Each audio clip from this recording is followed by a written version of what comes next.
Hola, buenos días amigos, bienvenidos a la Biblioteca de la Historia, una vez más con unos capítulos hablando de historia y de cosas que han pasado en nuestro mundo. Hoy, junto a nuestra amiga Ana María Ochoa. Buenos días, Ana María. Hola David, ¿qué tal? Buenos días a todos. Hoy vamos a hablar de mujeres. Vamos a tener tres capítulos, tres episodios. Este es el primero, el de hoy, que hablaremos de mujeres que cambiaron nuestra historia e hicieron nuestra vida un poquito mejor y que a veces hacen o hicieron que algunos problemas que eran eternos se solucionaran. Y hoy hablamos de la primera mujer. Desde aquí, la Biblioteca de la Historia, vamos a hacer un homenaje a todas esas mujeres decididas y valientes que, como hemos dicho, cambiaron la historia.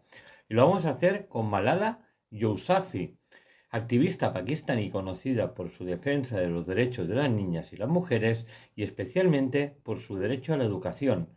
En 2014 fue galardonada con el Premio Nobel de la Paz. Ana, ¿qué tienes que decir de esta mujer india que nació un 12 de julio de 1997 en Mingora, en Jhabel, Panjshir, Pakistán?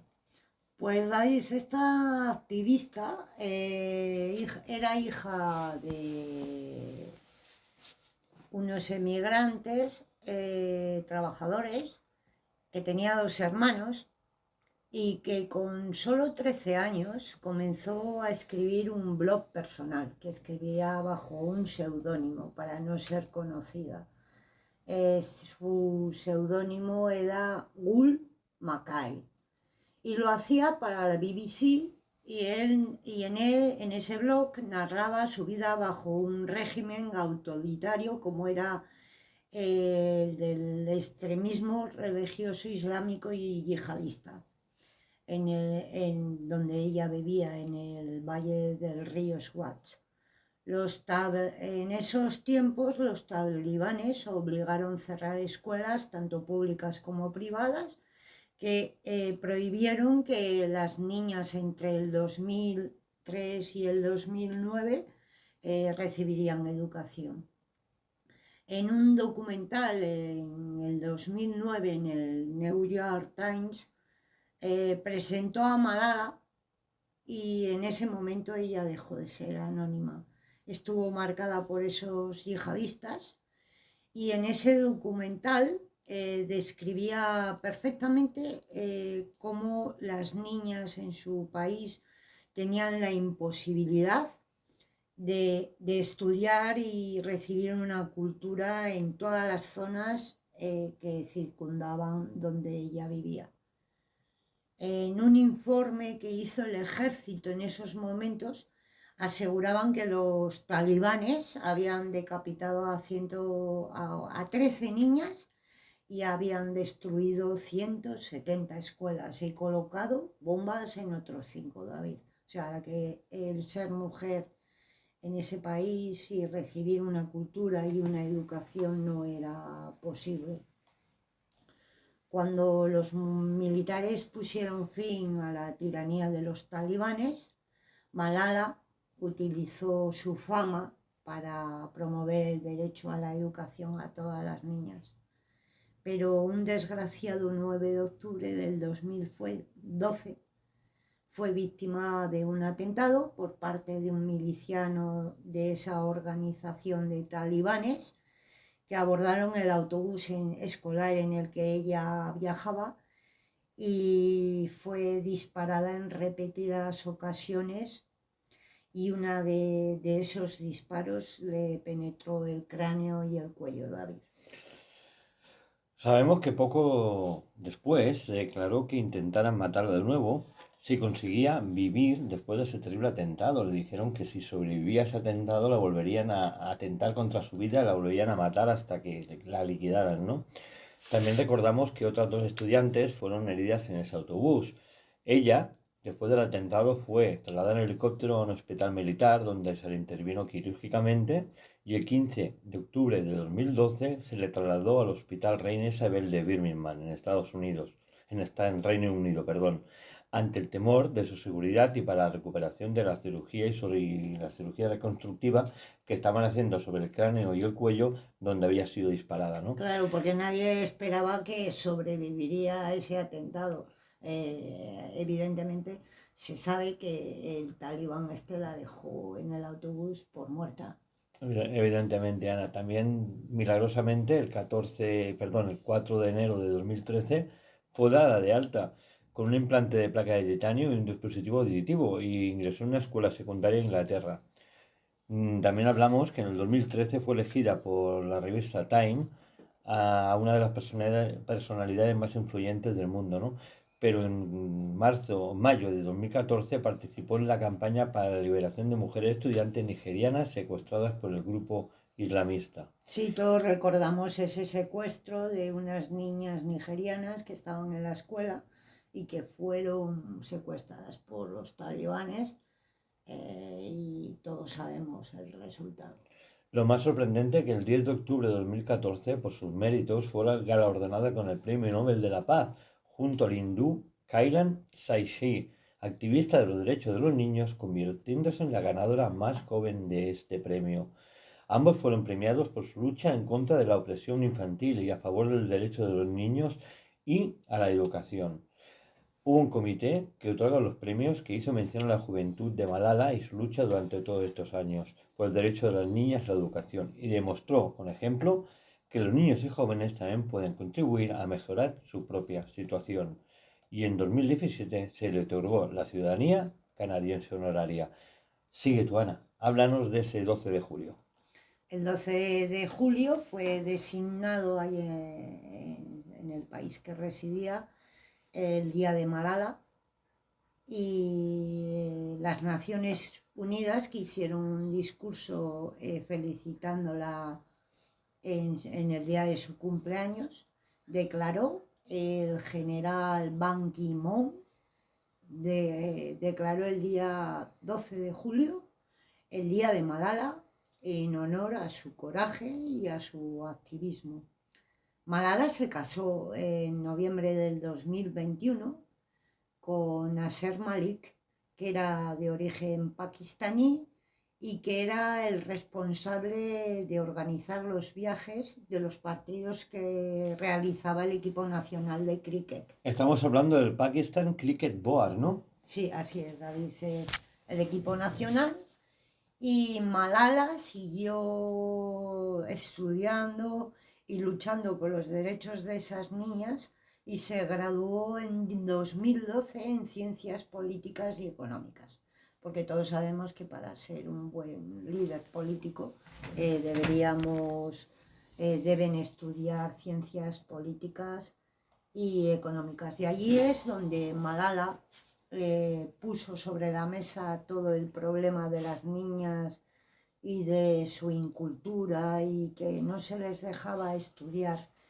Y verdaderamente Malala hizo conferencias, realizó charlas por todo el mundo, y David, con tu voz así que a mí me gusta, Malala tenía unas frases que repetía en cada una de sus conferencias y me gustaría que harías hincapié en algunas de ellas. Vamos a intentarlo.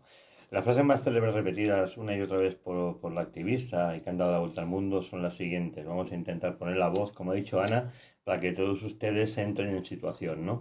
Dice: los terroristas pensaban que podían cambiar mis objetivos y frenar mis ambiciones, pero nada cambió en mi vida, excepto la debilidad y el miedo. La desesperanza murieron, la fuerza y el poder y el valor nacieron. Lo único que quiero es una educación y me asusta no tener ninguna.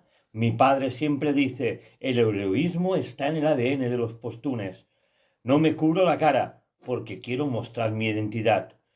Quiero poner fin a la pobreza en el Pakistán del mañana. Quiero que todas las niñas del Pakistán vayan a la escuela. Un niño, un profesor, un bolígrafo y un niño pueden cambiar el mundo.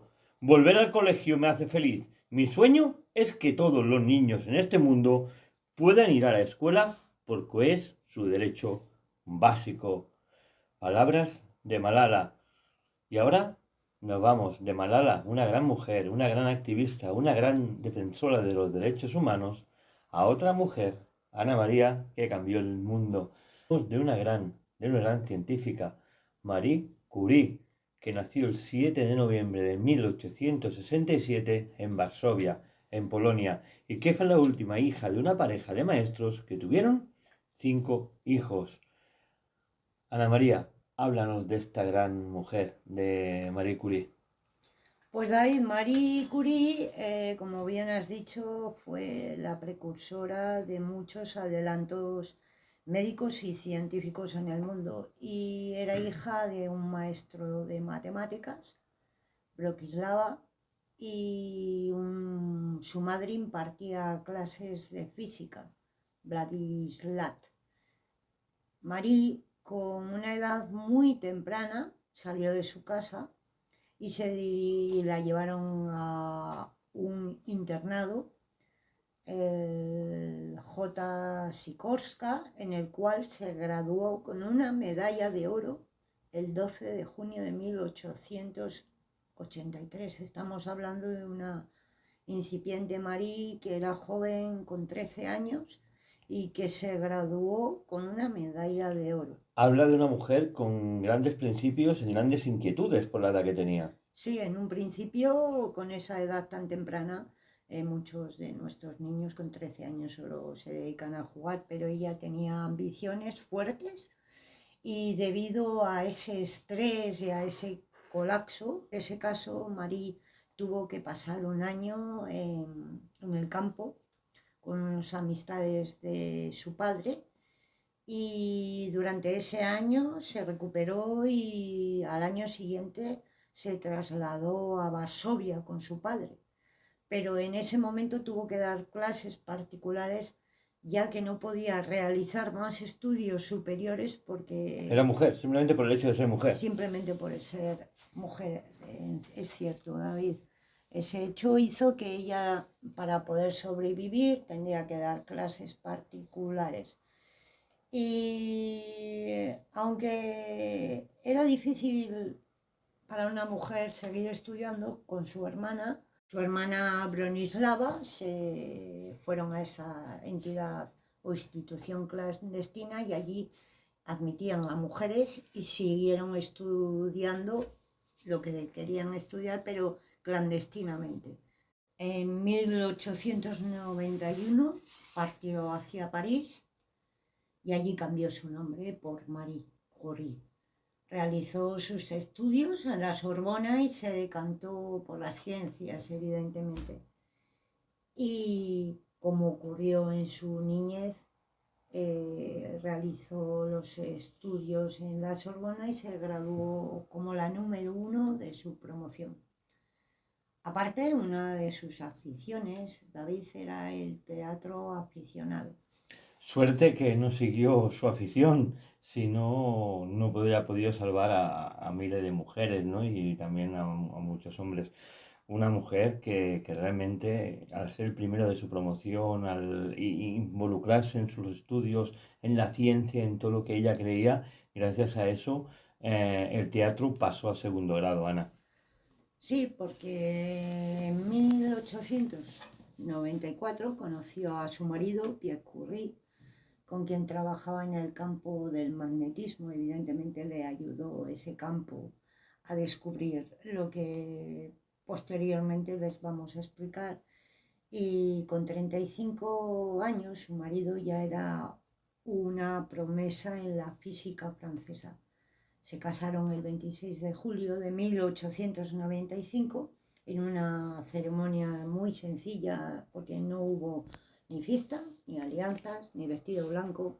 Lo más curioso, que no había vestido blanco, como bien dices, y un vestido azul. En aquella época no vestirse de blanco y era una rebeldía para cualquier tipo de mujer y familia, Ana. Sí, se casó con un vestido azul eléctrico, corriente. Y lo más curioso es que después de su boda partieron en una pasión que te une a ti, a la bicicleta, y recorrieron París, o toda Francia por esas carreteras en una bicicleta. Podemos decir que fue una de las primeras cicloturistas de Europa, ¿no? Increíble, increíble María Curie, que se interesó también por los nuevos descubrimientos de los diferentes tipos de radiación que estaban siguiendo aquella época. Y recordemos que en 1895 William Röntgen descubrió los rayos X y que en 1896 Antonio Henry Becquerel descubrió que el uranio emitía radiaciones invisibles muy similares. Por ello, ella comenzó a estudiar las radiaciones del uranio y utilizando las técnicas piezoeléctricas inventadas por su esposo Pierre, fue investigando sobre las radiaciones en la Pequebela, un mineral que contiene uranio, y fue entonces cuando se dio cuenta que las radiaciones del mineral eran más intensas que las del propio uranio y que debía existir elementos desconocidos, incluso muchos más radioactivos. Ana, su marido abandonó su trabajo, ¿no? Sí, su marido abandonó su trabajo, evidentemente, para ayudarla a ella en esos estudios. No olvidemos que su marido era un experto en magnetismo y en 1898 la pareja anunció el descubrimiento de dos nuevos elementos, el polonio, que le dio el nombre en honor a su país y su origen, y el radio. Ella fue la primera mujer en recibir un premio Nobel en 1903 y el matrimonio Curie y Becker recibieron el Premio Nobel de Física por el descubrimiento de los elementos radiactivos, David. Que tenemos que decir que ellos los descubrieron para ayudar a la humanidad y que otros más tarde utilizarían estos descubrimientos para atacar y matar a mucha gente. Así es, pero en ese momento debemos trasladarnos a un 1904, donde su esposo fue nombrado profesor de física en la Universidad de París y al año siguiente miembro de la Academia Francesa. ¿Por qué digo esto? Porque ese puesto era para Marie Curie, pero en ese tiempo el ser mujer, el ser capaz de dirigir una academia francesa o una universidad de física estaba mal visto simplemente por ser el hecho de ser mujer. Claro, sus descubrimientos, lo que había realizado, no podía quedar en oscuro y dieron ese premio a ambos, pero debía figurar su marido Pierre.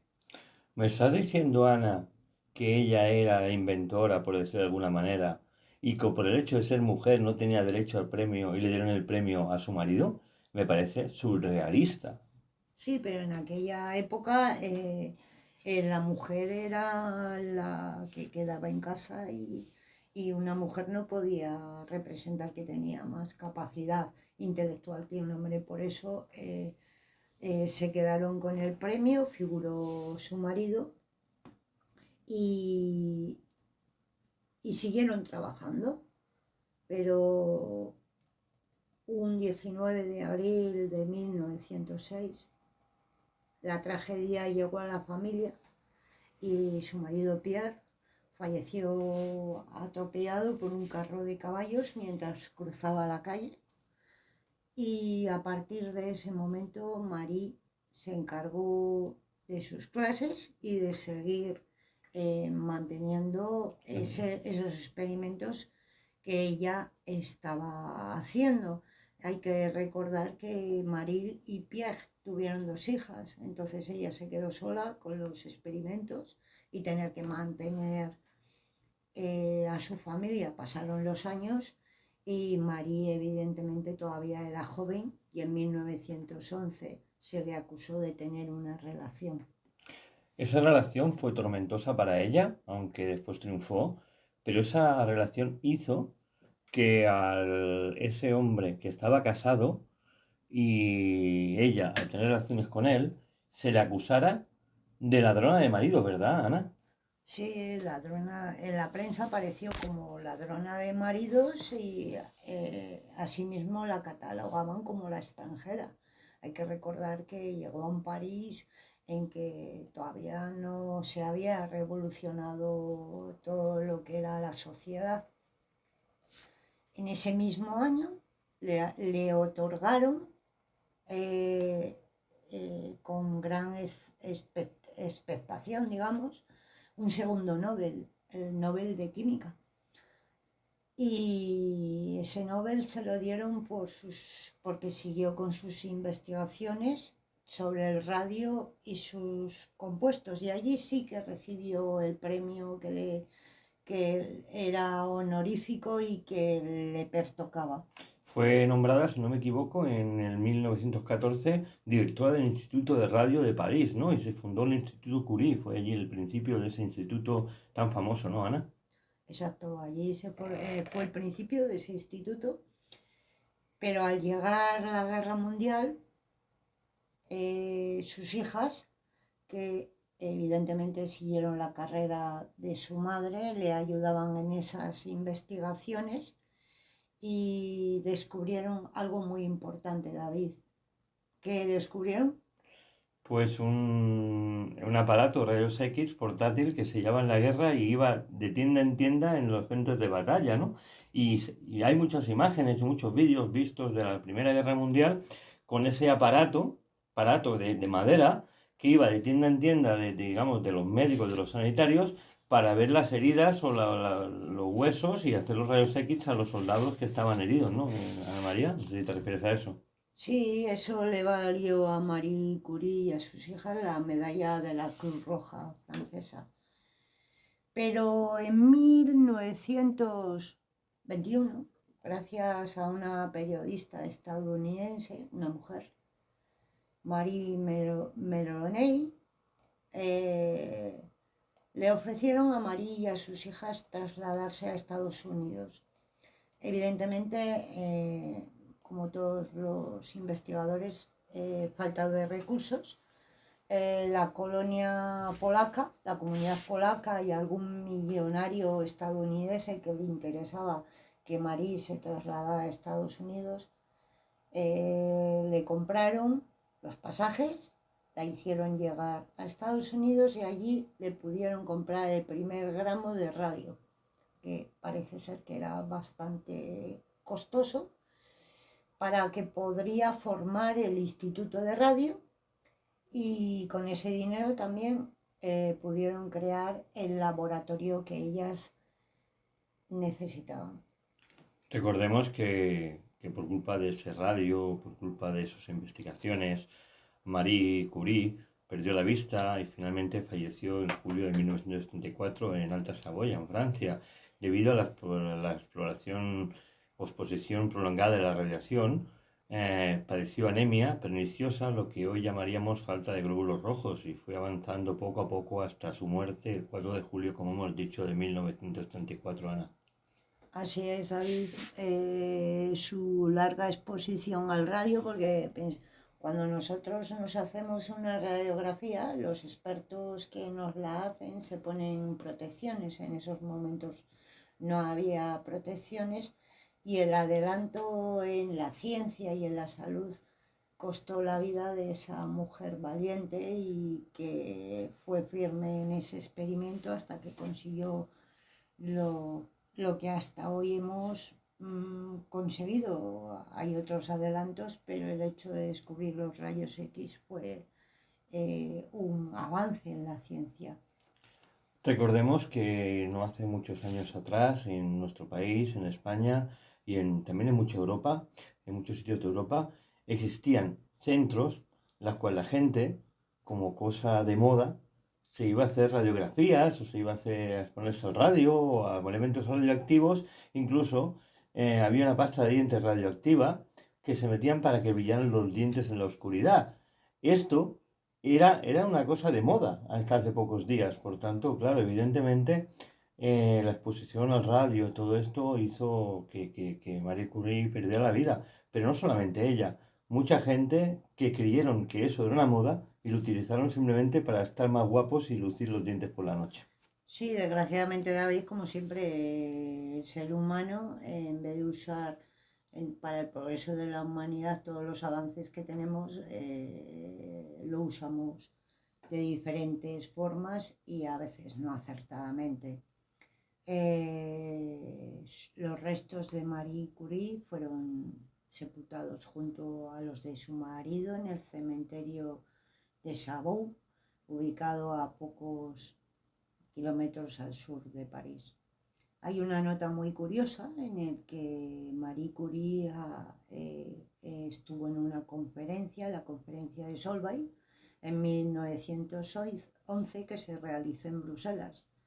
Y allí conoció a Einstein y hay que decir que en esa conferencia los 24 miembros del campo de la física eran hombres.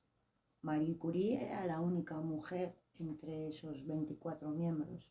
Un Albert Einstein que es considerado uno de los científicos y matemáticos mejores del mundo. Un Albert Einstein que visitó nuestro país y que pronto podré ver un reportaje en el programa Hermano, reportajes cercanos de su visita por las Esplugas de Francolí, aquí al ladito, y veréis ese reportaje, lo prometemos.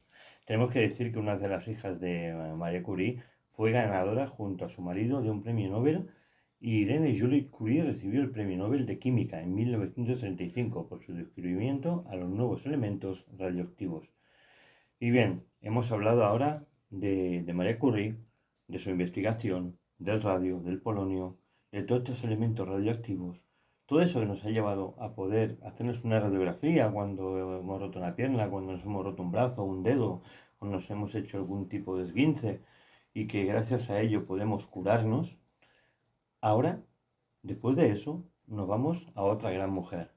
Una mujer austriaca, nacida en Viena en 1914, llamada Edwin Eva Maria Kissler, más conocida como Edith Lamar. Edith Lamar nació en un seno de una familia judía de clase alta que decidió invertir en su formación y educación desde muy pequeña. Solamente a los 11 años ya sabía tocar el piano y hablaba 4 idiomas, por lo que se le calificó a sus profesores de tener un aprendizaje de altas capacidades. Pero Ana, a pesar de su corta edad de 11 años, de ese nombre, ¿no? Edith Lamar, de ser de estar en una familia judía muy de clase alta, ¿no? En aquella época, ¿qué nos puedes contar de esta mujer que a los 11 años ya hablaba 4 idiomas y tocaba el piano? Pues sí, David, hasta más tarde no se le conoció con el seudónimo de Edith Lamar, era conocida como Eva María Kiesler y como bien dices era una incipiente chica que tenía unas capacidades intelectuales elevadísimas, súper interesantes.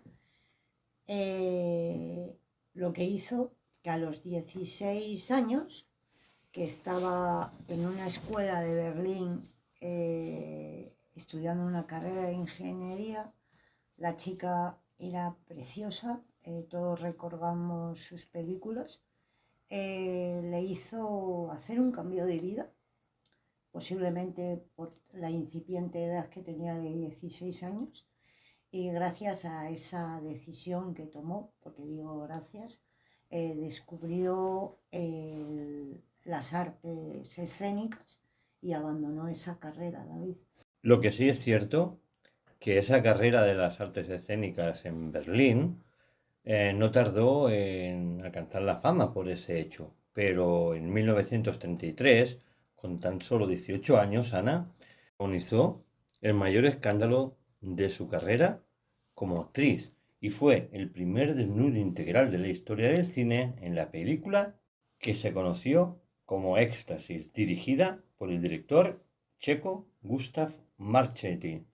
Sus padres se enfadaron muchísimo y, contrariados por el rumbo que estaba tomando la carrera de su hija, fueron contactados por un obsesionado de la actriz y magnate de la industria armamentística, que curiosamente pidió la mano de sus padres, los cuales accedieron seguramente para apartarla del mundo del cine erótico. Ana, ¿qué más podemos hablar de este hombre, de Fritz Milne? Pues este hombre, como bien dices, era un obsesionado por la actriz, porque debemos volver a repetir que era preciosa.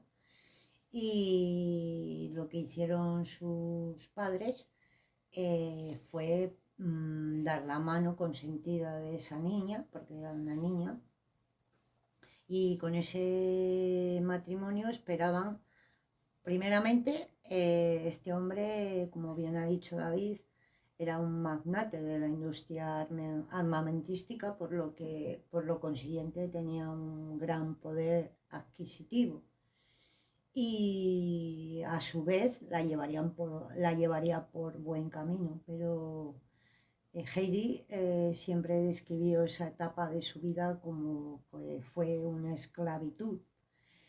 Su marido, muy celoso y controlador durante toda la relación, la obligaba a acompañarlo a todos los actos sociales y de negocios que él acudía, para no perderla de vista. E incluso David compró las copias existentes de Éxtasis para que nadie pudiera ver más a su mujer sin ropa. O sea, vamos, un celoso compulsivo de esos de libro, Ana? Así es, David. Pero esta personalidad tan compleja de este hombre también le ayudó a la chica, a Heidi, a encontrarse con personajes muy interesantes como Hitler y Mussolini, a los que su marido vendía armas.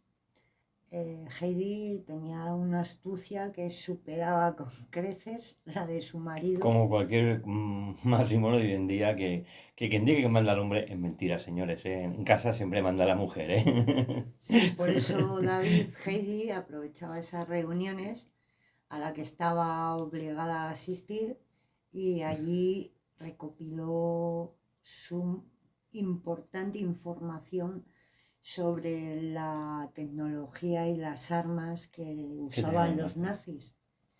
Pero Heidi no aguantaba en el eficiente control de su marido, Ana. Durante un viaje de negocios de su esposo y ella se excusó porque decía que se encontraba enferma y lo acompañó. No lo acompañó, perdón, aprovechando para escapar de esa vida, ¿no? En su biografía, en su libro de su vida, relata cómo utilizó un somnífero para atontar a su asistente y vigilante, que estaban contratados por su esposo, y una vez dormido se disfrazó de lo que era la asistente y huyó, rompiendo toda la seguridad y todos los vigilantes que estaban en las inmediaciones de la época. Una mujer muy, muy lista para la época, Ana? Así es, David, pero dentro de sí podía haber aprovechado el que ese marido celoso y compulsivo y que tenía suficientemente dinero de haberle robado hasta, como vulgarmente dirían, hasta los calzoncillos, pero ella no. Ella solamente tomó una joya para financiar su vida, es así como ella lo relata en su autobiografía, y consiguió llegar a Londres. Y allí embarcó en un transatlántico, que era lo que se hacía en esa época para huir a Estados Unidos. Allí David, en esa travesía, Heidi conoció a un productor de Hollywood, Louis B. Mayer, que inmediatamente le ofreció trabajo a la actriz, era algo obvio, y a cambio solo le pidió una condición, y ahí es donde viene su cambio de nombre, David.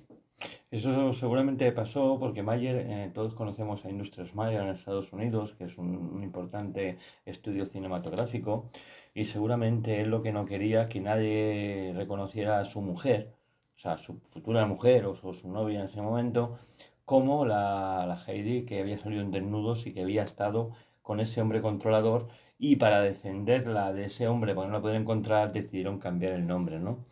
Eh, Edwin María Crisel se convirtió en ese momento en Hedy Lamarr, un tributo a la actriz de cine mudo de Bárbara de Mar. Así es, David, esa relación con Louis B. Mayer hizo que pronto escalara en la Metro Goldwyn Mayer, que todos conocemos, y se instaló en Hollywood. Protagonizó más de 30 películas pero desgraciadamente esa inteligencia que tenía en todo lo que le envolvía no la tuvo para poder elegir esos films que le llevaran más hacia la fama. De hecho, rechazó Casablanca, que todos conocemos, y Luz que agoniza. La luz que agoniza, dos grandes películas que seguramente si las hubiera hecho con todo su talento hubiera triunfado y todos hablaríamos ahora mismo de Eddie Lamar. Pero sí, David, estalló la Segunda Guerra Mundial y Heidi enseguida se ofreció para colaborar con el gobierno estadounidense, ya que tenía esos conocimientos de ingeniería y además poseía esa información privilegiada sobre el ejército alemán, con esas conexiones que había tenido su marido. A veces en la vida ocurren circunstancias que luego pueden ser usadas más adelante y a ella le ocurrió. Ella nunca en su autobiografía nunca confirmó lo que todo el mundo sabía, que habías trabajado de espía durante el desarrollo de esa guerra. Ella dice que fue una colaboración con un compositor, George Antel, y que se dieron cuenta de que había una vulnerabilidad en las señales de radio de los norteamericanos y se dieron cuenta de que debían diseñar un sistema de comunicación secreta. Es decir, David, crearon una versión temprana del salto de frecuencia y allí dirigían torpedos de radios indetectables, lo que hoy llamamos, David, wifi. La red wifi que todos usamos hoy en día era usado a nivel armamentístico por Estados Unidos para luchar contra el nazismo, ¿no? Y realmente la wifi, que parece una cosa de ahora, que todos llevamos en el móvil, en el ordenador, como muchos de los avances técnicos tenemos hoy en día en nuestra vida privada, viene del mundo de las armas. De esas personas. Gracias a esa persona, a esa investigación, pues tenemos hoy la tecnología que tenemos, ¿no? Nos guste las armas, a veces las armas no solamente matan, sino que ayudan también en la tecnología.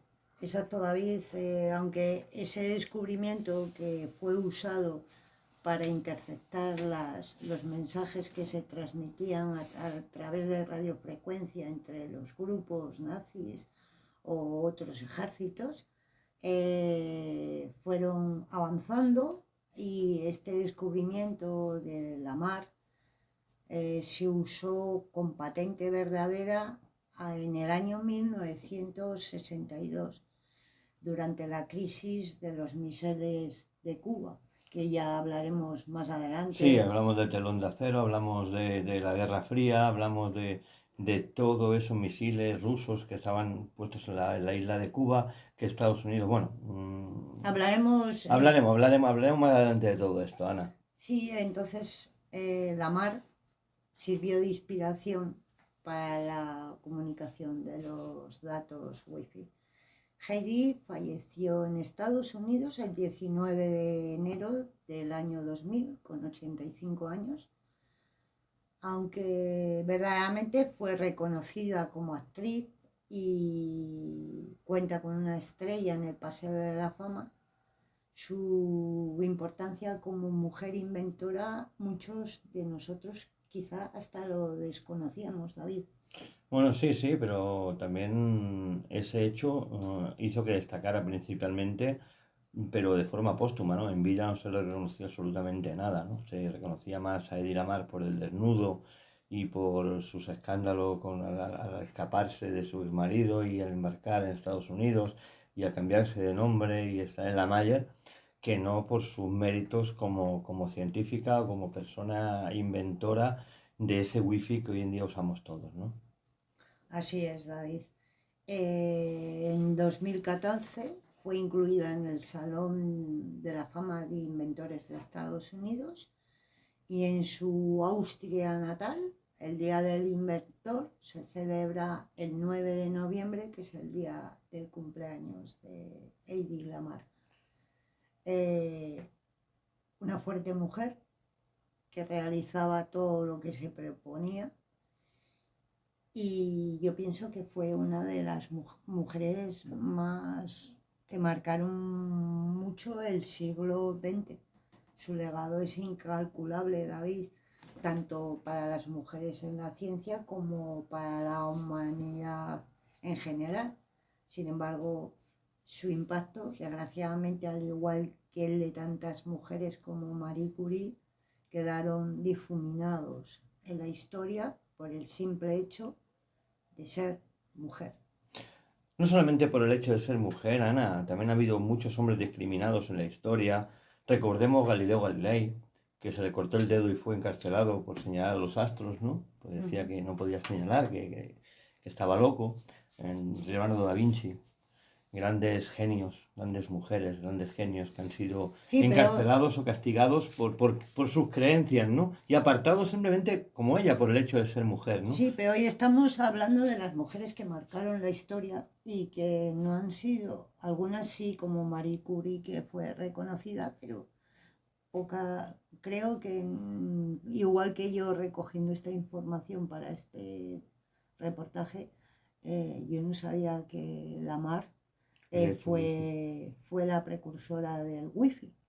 Sí, sí, evidentemente hoy en día si vas a cualquier puerta de escuela, con niños con estudios y gente mayor, les preguntas quién inventó el wifi y muchos de ellos te dirían que lo ha inventado el Mark Esteban este de Facebook, ¿no? Seguramente. Nah, es que desconocemos nuestra historia y eso hace a veces que se aprovechen de nuestra ignorancia, ¿no? Y reconocer a esta mujer inventora del wifi aquí es una gran labor y esperemos que a partir de ahora todo el mundo, cuando hable de wifi, se acuerde de Eddie Lamar. Y ahora vamos a hablar de otra gran mujer, una pintora que tuvo también algún accidente en su vida, que desgraciadamente sufrió mucho físicamente y que era una de las mujeres más conocidas de la historia, más fotografiadas y que se le relacionó con grandes hombres. Una amante experta, se decía. Hablamos, cómo no, de aquella mujer imponente, con aquellas grandes cejas, la cual era Frida Kahlo. Su nombre completo era Magdalena Carmen Frida Kahlo, que nacida en Coyoacán, México, el 6 de julio de 1907, y nació en un seno todo de artistas. Se creó en un ambiente familiar que no le hacía pensar que Frida acabaría convirtiéndose en una de las pintoras más famosas de la historia. Porque no Y era un... muy agraciada, David. Sí, era feita, era feita. Y también fue un referente social y cultural de México y fuera de todas sus fronteras. Desde pequeña fue quejada por una poliomielitis que la obligó a permanecer 9 meses en cama y que la dejaría unas secuelas totalmente terribles y permanentes. Una pierna más derecha que la otra, o más delgada que la izquierda. Ahora, háblanos de Llana, de esas casualidades de la vida. Ese 17 de septiembre de 1925, cuando Frida sufrió un gravísimo accidente en un autobús en el que viajaba y fue arrollado por un tranvía, quedando aplastada contra un muro y completamente destruido. Pues sí, David, como hemos bien dicho durante el reportaje, a veces causalidades de la vida hacen que descubras tus habilidades metidas dentro. Y las consecuencias de ese accidente para ella fueron terribles. Su columna vertebral quedó fracturada en 3 partes.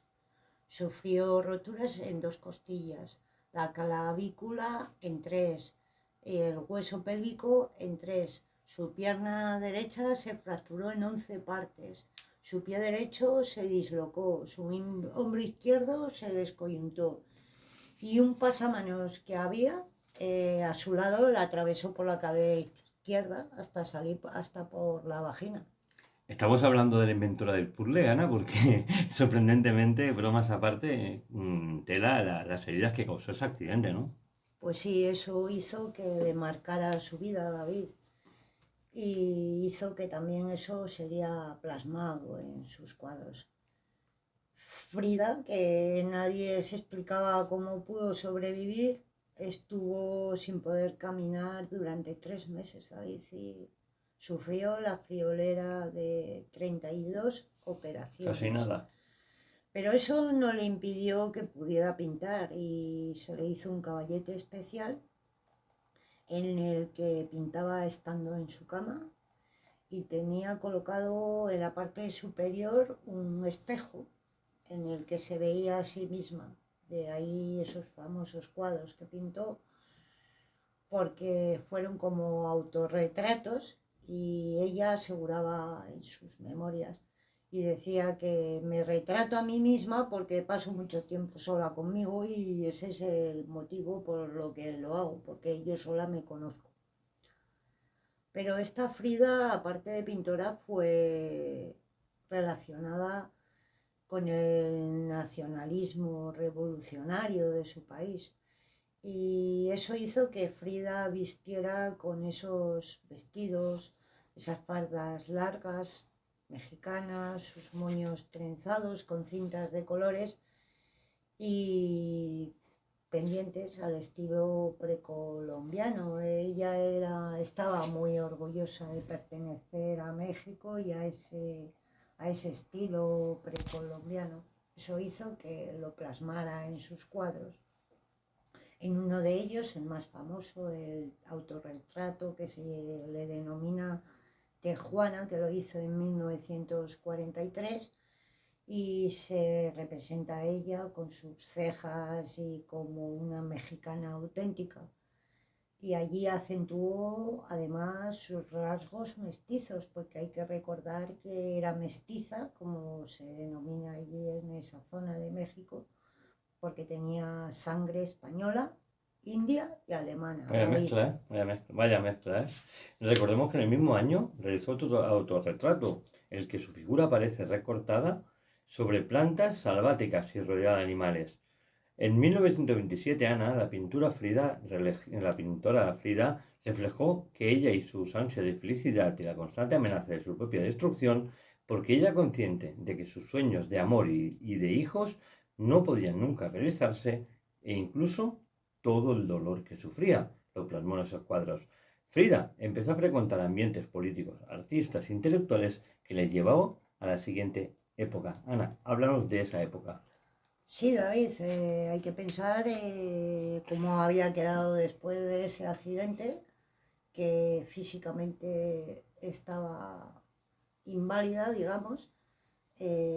También su característica de sus cejas no le acompañaban a parecer una chica bonita, pero al dirigirse en ese campo de los seres humanos, conoció a un dirigente estudiantil, Germán de Campo, que enseguida fue admirado por ella, y eso le ayudó a que junto a él conociera a un comunista cubano llamado Julio Antonio Mella, que vivía en México con su pareja de origen italiano, la fotógrafa Tina Mondotti.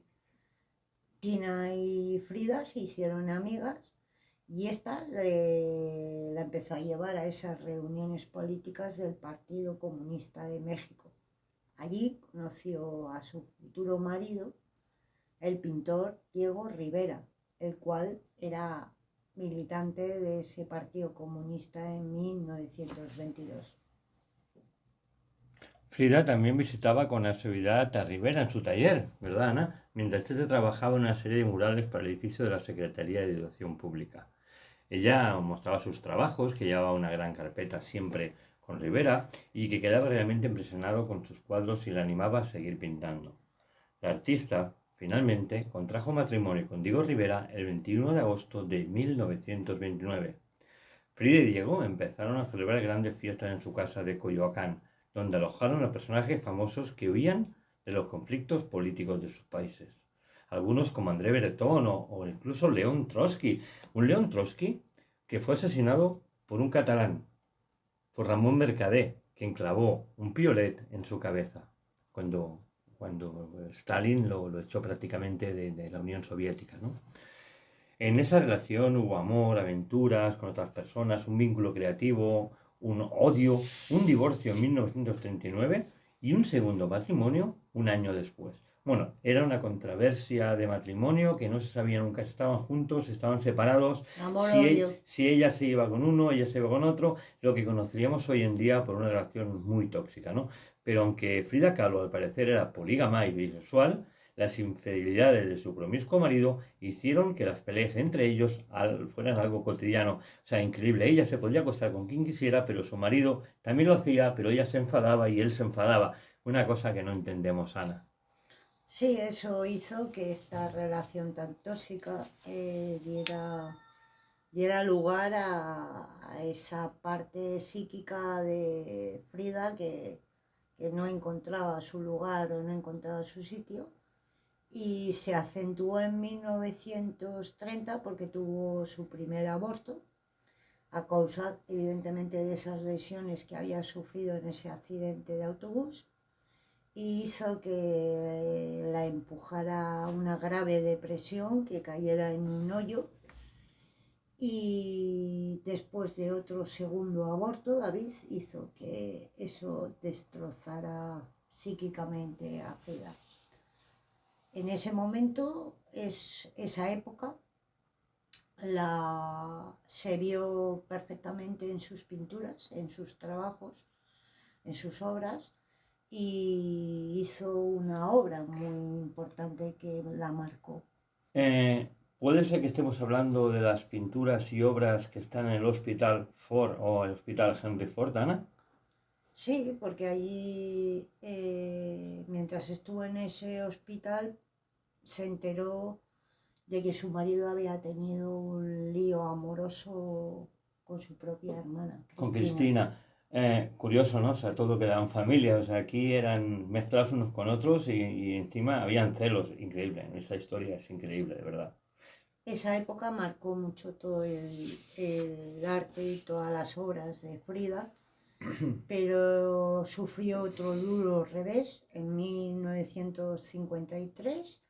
Le tuvieron que amputar la pierna por debajo de la rodilla debido a una gangrena que estaba sufriendo y esto terminó de llevarla a una gran depresión en la que intentó suicidarse en un par de ocasiones, en los que usó opiáceos que le eran prescritos por sus dolores constantes.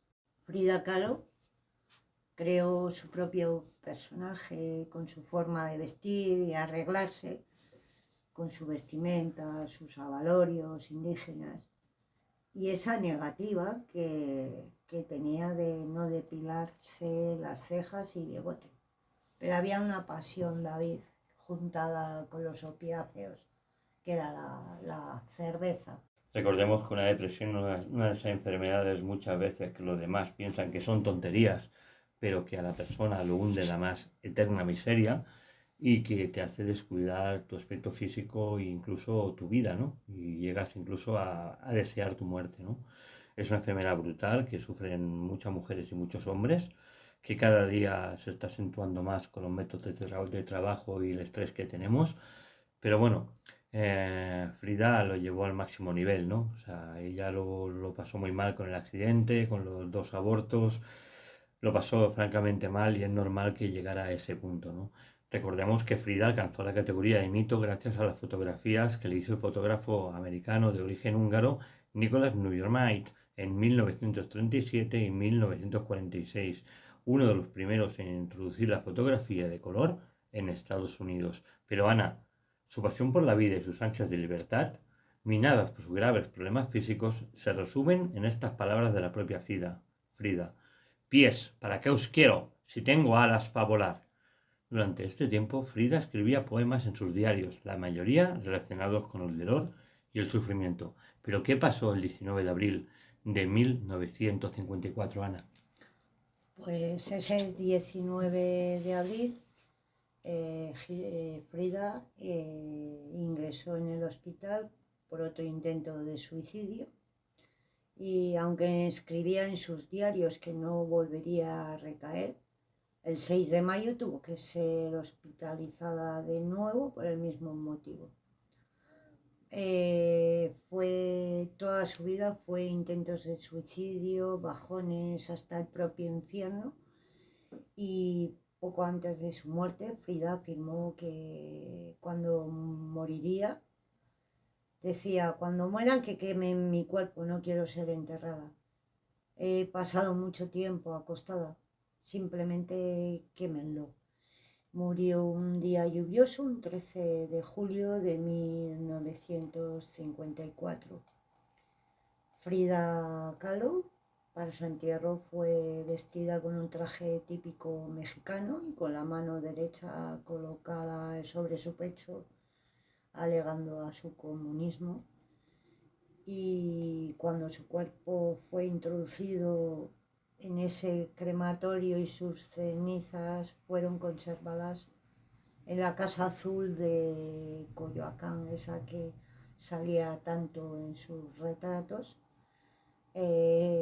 aquella casa que la vio nacer, y su último cuadro se exhibe en el museo precisamente que toma su nombre, el Museo de Frida Kahlo, y se trata de un óleo que muestra varios cortes de sandía en tonos vivos como ella pintaba, y en uno de esos trozos junto a su firma se puede leer: Viva la vida, Coyoacán, 1954, México.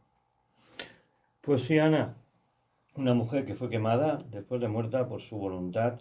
Ella decía que quería ser incinerada porque ya había estado bastante tumbada en una cama y no quería seguir tumbada. Una mentalidad más allá de la muerte, una mujer avanzada de su época y una mujer que sufrió mucho, pero que fue una gran fémina, luchadora por sus derechos, la de los demás, y también una gran pintora, la cual hoy nos deleita en sus obras en ese museo Frida Kahlo, una comunista luchadora por sus derechos y las libertades de los suyos. Y ahora nos vamos a otra mujer, a una mujer que nació en Maleskenovo en 1937 en el centro de Rusia.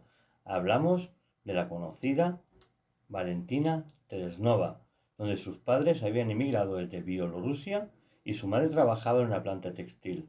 Su padre era un tractorista. Tereshkova comenzó la escuela en 1945, a la edad de 8 años, pero la dejó en 1953 y continuó su educación mediante cursos por correspondencia. A la temprana edad se interesó por el paracaidismo y fue entrenada en el aeroclub local. Como siempre, mujeres muy jóvenes, de corta edad, con unas convicciones terribles, y entre ellas Valentina Tereshkova, que a los 22 años ya había realizado su primer salto. En 1961, con 24 años, empezó a trabajar como secretaria para el Partido Comunista, al que terminaría adhiriéndose a él poco más tarde. Ana, ¿qué nos puedes decir de esta valiente? Pues como vemos, otra mujer incipientemente joven, con grandes capacidades intelectuales, y que decide adentrarse en un mundo de hombres en aquella época, que es el paracaidismo, y esto la llevó a ser conocida en 1961. Fue lanzada por la URSS el programa Vostok, que era la primera misión que se hizo a la Luna por Yuri Gagarin, el primer astronauta en salir precisamente eso, al espacio exterior. Después del vuelo de Yuri Gagarin en 1961, el precursor de ese vuelo, Sergei Korolev, el ingeniero de esa área de cohetes, tuvo una idea de realizar un vuelo llevando mujeres al espacio, David. Vemos también que el 16 de febrero de 1962 Valentina Tereshkova fue seleccionada para unirse al cuerpo femenino de cosmonautas, pero cuidado, de las más de 400 candidatas, solamente 5 fueron seleccionadas. Y ahora Ana nos dirá quiénes serán. Pues David, sí, Tatiana Kuznetsova, que era experta piloto de caza del Instituto Aéreo de Moscú. Irina Soloviova, que era miembro del equipo nacional de paracaidismo de la Unión Soviética. Yasna Kiornona, maestra de escuela. Y Valentina Ponomashirova, perdón porque mi ruso no es muy experta paracaidista y de la que estamos hablando hoy, Valentina Teresnova. Teresnova fue considerada una candidata digna, primeramente por su origen proletario. Su padre fue líder y sargento de tanques, Vladimir Teresbok, que murió en la Guerra del Invierno que se desarrolló en Finlandia durante la Segunda Guerra Mundial, en el área en Karelia. En ese momento Teresnova tenía 2 años. Entonces digamos que fue David elegida porque el gobierno ruso debía a esa niña que se quedó sin padre con 2 años, que tenía las nociones necesarias que se recurrían en ese proyecto, de darle un homenaje a su padre y a ella.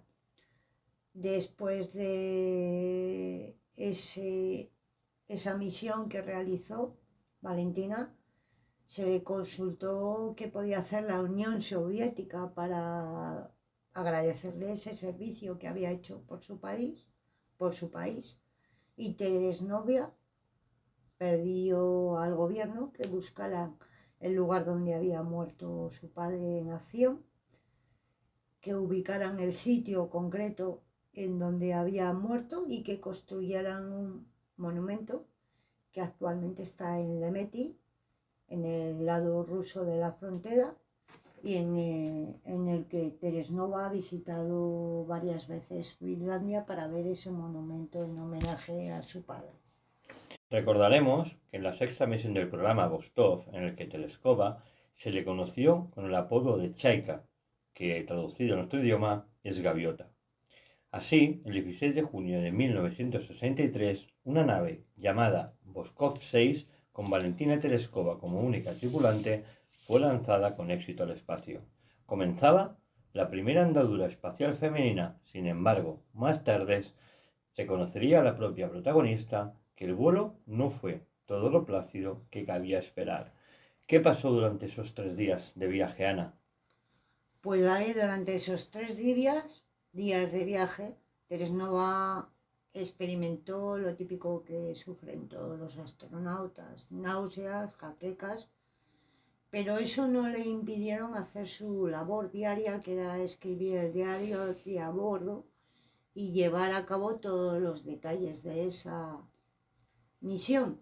Hay que recordar que en esa misión se produjo un error en la programación de la trayectoria y ella, que viajó sola, tuvo que variarla para conseguir que la nave no se alejara de la Tierra y que regresara tal y como estaba previsto. Hay que decir que un poco más le cuesta su vida después de 48 vueltas a la Tierra y más de 70 horas de vuelo. El 19 de junio de 1963, Teresnova abandona la cápsula de vuelo y termina su descenso en paracaídas desde 6.000 metros de altura, a los pies de Karaganda, en Kazajistán. Allí se convirtió en una leyenda de la aeronáutica espacial. Hay que recordar que lo primero que se le requirió para formar parte de este proceso era que fuera paracaidista y menor de 30 años y que tuviera menos de 1,70 m de altura y 70 kilos de peso.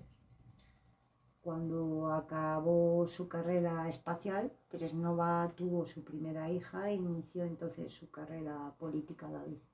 Este camino, Ana, le llevaría a convertirse en miembro de la Soviet Supremo y el Comité Central del Partido Comunista. En fin, una mujer que su figura siempre será recordada por su aventura espacial en solitario. Desde entonces, muchas otras mujeres han culminado misiones en el espacio exterior, pero ninguna lo ha hecho en solitario como esta valiente que hemos tenido hoy aquí en Curiositats Televisión, en nuestro programa La Biblioteca de la Historia. Y ahora, amigos, os tenemos que dejar. La semana que viene, mucho más. Habéis visto que este programa ha durado casi 1 hora. Lo vale por reconocer a esas mujeres que nos han dado tanto en su vida para que nuestro mundo fuera totalmente diferente y con su gesta heroica hayan cambiado nuestras vidas. Y a todos ustedes los dejamos hasta la semana que viene, donde vamos a tener 5 mujeres más, también de carácter heroico como esta que hemos tenido hoy, y la otra, 5 más. 3 programas dedicados a las mejores mujeres que han llenado nuestras vidas. Nosotros desde aquí, un servidor, David Flor y Ana María Ochoa, se despiden de ustedes hasta la próxima semana. Gracias a todos los que forman parte de esta familia de Curiositas TV, a nuestros técnicos que están detrás de la pantalla y a todos ustedes que nos siguen a diario. Hasta la semana que viene, amigos. Les queremos. Os esperamos.